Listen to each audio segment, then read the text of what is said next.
Hey guys, welcome to mechanical वाला चैनल। इस वीडियो की फर्स्ट प्रॉब्लम देखते हैं। First problem, a spherical shaped orange thermal conductivity 0.3 watt per meter degree Celsius 80 mm in diameter undergoes ripening process and generates 5000 watt per meter cube of energy.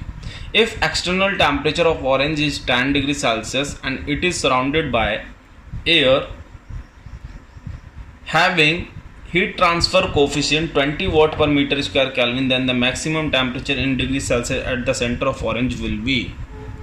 We have to find maximum temperature. देखिए, सबसे पहले आप identify करिए case किसका दे रखा है। हमें sphere का दे रखा है। स्फेयर के केस में maximum temperature in terms of surface temperature कितना होता है। T max is equal to surface temperature plus Q dot into R square upon 6K। Q dot R square upon 6K होता है, where Q dot is uniform heat generation rate, R is the radius of surface, radius of sphere, K is the thermal conductivity. देखिए, आपको सारी values दे रखे हैं। Q dot दे रखा है, आपको के दे रखा है, डायमीटर दे रखा है डी 80 mm, तो आप इससे रेडियस निकाल सकते हैं 40 mm। मीटर में रखेंगे तो 0.04 मीटर वैल्यूज रखते हैं। सरफेस टेम्परेचर आपको 10 दे रखा है, 10 degree Celsius plus Q dot 5000 into R 0.04 का square upon 6K। Thermal conductivity is 0.3। Calculator का यूज करिए और वैल्यू फाइंड आउट करिए। 5000 into 0.04 square upon 1.8 plus 10, you will get 14.44 degree Celsius. It means D is the right option. Now move on to next question number 2. The expression for study one dimensional temperature variation for a shown wall will be. Temperature दे रखा है हमें दोनों wall की दोनों surfaces का, left का 40 degree Celsius, right का 28 डिग्री सेल्सियस। 40 डिग्री सेल्सियस दे रखा है at x is equal to 0 और 28 degree Celsius at x is equal to 0.15 metre. और हमसे बोल रहा है कि आपको temperature in the terms of x find out करना है। ये ऑलरेडी दिया है, temperature is a function of x। Steady देने से क्या हुआ, temperature is not a function of time. ये क्लियर हो गया। वन डायमेंशनल दे रखा है, one dimensional means function of x only, और कोई डायरेक्शन मैटर नहीं करेगी। तो हमें जो इक्वेशन पता है d2t upon dx square is equal to 0, ये इक्वेशन पता है वन डायमेंशनल के केस में और स्टडी के केस में विदाउट हीट जनरेशन। अदरवाइज क्या इक्वेशन होती है हमारी, del two T upon del X square. Original equation देखें, Q dot upon K is equal to 1 upon alpha del T upon del T, ये इक्वेशन थी। Without heat generation ये 0 हो गया, स्टडी होने से ये 0 हो गया। तो temperature only function of x बचा, तो ये पार्सल से ऑर्डिनरी में हो गया d2t upon dx square is equal to 0, ये हो गया। इसे दोनों तरफ इंटीग्रेट करेंगे, what we will get dt upon dx is equal to c1। एक बार और इंटीग्रेट करेंगे, t is equal to c1x plus c2। ये हमें इक्वेशन मिल गई। ओके, अब बाउंड्री कंडीशंस लगाते हैं। At x is equal to 0 temperature कितना है 40 डिग्री सेल्सियस। इसमें at x is equal to 0 temperature 40 रखने पर क्या आ गया 40 0 प्लस c2, तो हमें c2 की वैल्यू मिल गई कितनी 40, ये हो गया। तो अब हमारी इक्वेशन क्या हुई, t is equal to c1x plus 40। Okay, अब दूसरी बाउंड्री कंडीशन क्या है, at x is equal to 0.15 temperature कितना 28, तो दूसरी बाउंड्री कंडीशन लगाते हैं 28 is equal to c1 into 0.15 plus 40, क्या आया 28 minus 40 minus 12 divided by 0.15, you will get C1 is equal to -80। आप देख लीजिए दोनों दो जीरो ऊपर हो जाएंगे, 15 8 जा 120, तो you will get C1 is equal to -80। तो हमारी इक्वेशन क्या हुई, C1 is equal to -80। C1 C2 की वैल्यू इस ओरिजिनल इक्वेशन में रख देते हैं, तो T is equal to C1 -80 x plus C2 40, ये हो गया। Option C is the right answer. Clear. One dimensional steady, one dimensional का केस दे रखा था, 2 बार इंटीग्रेट किया, 2 कांस्टेंट मिले, 2 कांस्टेंट की वैल्यू फाइंड करने के लिए 2 बाउंड्री कंडीशन चाहिए। एक बाउंड्री कंडीशन लेफ्ट साइड की होगी, दूसरी boundary condition right hand side की होगी। दोनों की वैल्यू फाइंड की, दोनों कांस्टेंट की, और हमें टेम्परेचर डिस्ट्रीब्यूशन की इक्वेशन मिल गई। C is the right option. Now move on to next, third question देखते हैं। A heat exchanger is used to cool down hot water for a process plant. The hot water of mass flow rate 0.035 kg per second enters at 370 degrees Celsius and leaves at 300 degrees Celsius, while the cooling water of mass flow rate 0.027 kg per second enters at 218 degrees Celsius and leaves at 270 degrees Celsius. Take Cp of both fluids. Specific heat of both fluids as 4087 joule per kilogram degree Celsius. The fraction of heat loss through heat exchanger is. यहाँ पर adiabatic heat exchanger नहीं दिया है। क्या होता था, जितने भी हमने पहले केसेस देखे थे उसमें एक हॉट फ्लूइड है, एक कोल्ड फ्लूइड है। यहाँ पर भी हॉट कोल्ड फ्लूइड है, तो एक फ्लूइड से हीट लॉस हो रहा है और दूसरा फ्लूइड हीट गेन कर रहा है। तो यहाँ पर law of conservation of energy दोनों फ्लूइड्स के बीच में रहता था। लेकिन यहाँ पर क्या कह रहा है कि fraction of heat loss through heat exchanger means hot fluid से जितनी भी हीट रिलीज हो रही है, कुछ तो कोल्ड फ्लूइड ले रहा है, लेकिन कुछ हीट एक्सचेंजर से बाहर चली जा रही है। देखते हैं कैसे। पहले हॉट फ्लूइड ने कितनी हीट रिलीज की वो देख लेते हैं। Heat lost by hot fluid,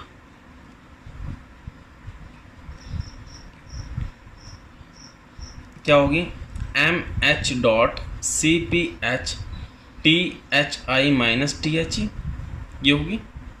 mass flow rate hot fluid का कितना दे रखा है, 0.035, CPH 4087 और THI आपको दे रखा है 370 और THE 300, ये दे रखा है। फाइंड करिए कितनी वैल्यू आती है। 70 into 4087 into 0.035, you will get 10013.15, ये हीट आएगी और इसकी यूनिट क्या होगी, वॉट। ओके, अब यहाँ पर देखते हैं जो कोल्ड वाटर है, कूलिंग वाटर है, उसकी एंथैल्पी कितनी इंक्रीज कर गई। ये भी तो चेंज इन एंथैल्पी है, या आप इसे बोल सकते हो एनर्जी लॉस्ट या डिक्रीज इन एंथैल्पी। तो यहाँ पर देख लेते हैं उसकी एनर्जी कितनी बढ़ गई। Heat gained by cold fluid, क्या फॉर्मूला होगा, MC dot CPC TCE minus TCI। MC dot कितना दे रखा है, 0.027, CPC कितना दे रखा है, सेम है 4087, TCE that is 270 minus TCI 280। Calculate करिए value, 0.027 into 4087 into 270 minus 280, you will get 5738 watt. देखिए इससे क्लियर पता चल रहा है कि जितनी हॉट फ्लूइड ने हीट को रिलीज किया उतना कोल्ड फ्लूइड ने गेन नहीं किया। इट मीन्स कुछ अमाउंट ऑफ हीट का लॉस हुआ है हीट एक्सचेंजर से। लॉस कितना हुआ है ये देख लेते हैं, QH QC, ये हो गया loss, QH minus QC, heat lost by heat exchanger by heat exchanger. और फ्रैक्शन निकालना है तो फ्रैक्शन अगर आपको फाइंड करना है फ्रैक्शन ऑफ हीट लॉस तो डिवाइड कर दीजिए आप क्यू एच से। वैल्यू फाइंड आउट करते हैं, Q H minus Q C 10013.15 divide by 5 divide by 10013.15, you will get 0.4269 percentage में लिखेंगे तो 42.69%। It means D is the right option. Ideally क्या होता है, हॉट फ्लूइड जितना हीट रिलीज करता है कोल्ड फ्लूइड गेन करता है हीट एक्सचेंजर में, बट यहाँ पर हीट लॉस का केस दिखा रहा है। मीन्स हीट एक्सचेंजर से कुछ हीट रिलीज हो रही है, प्योरली एडियाबेटिक नहीं दे रखा है, तो जितनी हीट रिलीज हुई हीट एक्सचेंजर से divided by heat lost by hot fluid, तो आपको fraction of heat lost by heat exchanger मिल जाएगा। Okay, now move on to next. Fourth problem देखते हैं। A 12 mm diameter steel balls are annealed by heating to 1150 Kelvin and then slowly cooling to 400 Kelvin in an air environment for which T infinity ambient temperature is 325 Kelvin and heat transfer coefficient is 20 watt per meter square Kelvin. If the properties of the steel are thermal conductivity 40 watt per meter Kelvin, density 7800 kilogram per meter cube and specific heat 600 joule per kilogram Kelvin, what will be the time required for the cooling process? My dear friends, unsteady heat conduction की problem दे रखी है, unsteady state heat conduction की problem दे रखी है। तो time और temperature के बीच में एक रिलेशनशिप होती है।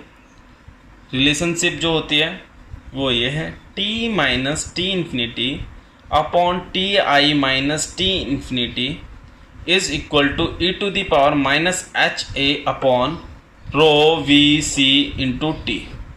ये होता है रिलेशन। तो इसमें हमसे बोल रहा है कि टाइम फाइंड आउट करना है हमें, टाइम। बाकी सब कुछ दे रखा है। देखिए क्या क्या दे रखा है हमें। यहाँ पर टी इन्फिनिटी दे रखा है, अगर आप चाहें तो डाटा लिख सकते हैं। टी इन्फिनिटी हमें दे रखा है 325 kelvin, all temperatures are given in kelvin. T दे रखा है हमें 400 कैल्विन। टी आई दे रखा है हमें 1150 कैल्विन। टेम्परेचर्स हो गए सारे। हीट ट्रांसफर कोफिशिएंट एच दे रखा है, डेंसिटी दे रखी है, स्पेसिफिक हीट सीपी दे रखा है। अब बचा वॉल्यूम और एरिया। तो माय डियर फ्रेंड्स, हम वॉल्यूम और एरिया की वैल्यू नहीं रखते। अगर हमें डायमीटर दे रखा है तो वॉल्यूम अपॉन एरिया को हम डायरेक्ट डायमीटर की टर्म्स में रख देते हैं टाइम को सेव करने के लिए। In the case of sphere V upon A is equal to D by 6, और यहाँ पे D कितना दे रखा है 12 mm, तो ये हो गया हमारा 2 mm। V अपॉन ए की वैल्यू आ गई 2 mm। अब वैल्यूज को पुट ऑन करते हैं और फाइंड आउट करते हैं। 400 minus T infinity 325, 1150 minus 325 is equal to e to the power minus H कितना है 20, डेंसिटी कितनी है 7800, सीपी कितना है 600, वी अपॉन ए की वैल्यू कितनी आई हमारी 2 mm। mm में तो इसे मीटर में कर लेते हैं 0.02, ये हुआ, और ये हुआ टेम्परेचर। कैलकुलेटर का यूज करते हैं और डायरेक्ट फाइंड आउट करते हैं टी की value. 400 minus 325 divided by 1150 minus 325, you will get 1 upon 11. Take natural log, you will get minus 2.397. You will get minus 2.397.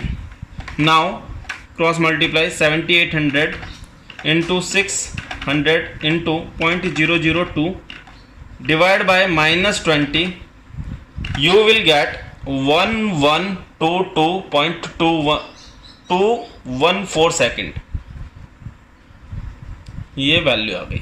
But answer किस में पूछा है आपसे, इन टर्म्स ऑफ मिनट, तो divide by 60 you will gate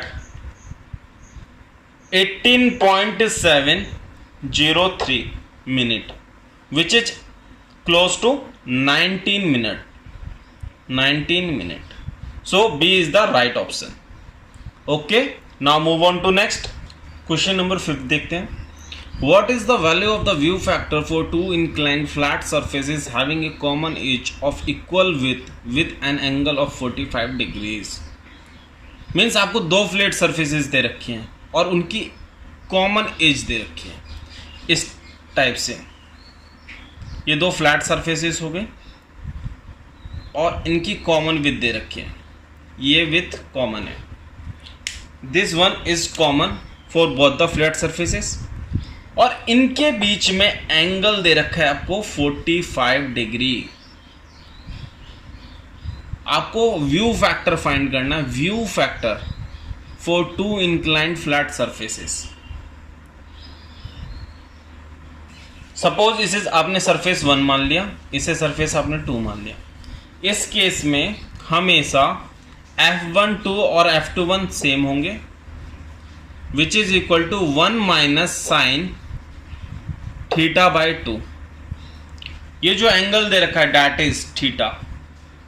दोनों के बीच में एंगल जो है थीटा है. F12 is equal to F21 is equal to 1 minus sine theta by 2. ये हमेशा ध्यान रखिए, ये इस केस में एप्लीकेबल होगा. ओके, तो वैल्यू रखते हैं 1 माइनस साइन थीटा कितना है 45 divided by 2. You will get using calculator sine 22.5 multiply by -1 plus 1. You will get 0.6173. This is your answer. Option D is the right option. Option D is the correct option. Okay. तो इस video में मैंने 5 problems cover की, different types की problems. ये series continue रहेगी. आप different types की प्रॉब्लम मेरे साथ प्रैक्टिस कर सकते हैं. मैं प्रॉब्लम्स जो करा रहा हूँ गेट इसरो और बार्क, जहाँ पर ये न्यूमेरिकल्स प्रॉब्लम आती हैं, जहाँ पर कैलकुलेटर यूज़ करना पड़ता है, उस पॉइंट ऑफ व्यू से मैं करा रहा हूँ. इसरो में कैलकुलेटर अलाउड नहीं है, बार्क और गेट में कैलकुलेटर अलाउड है. Thanks for watching this video.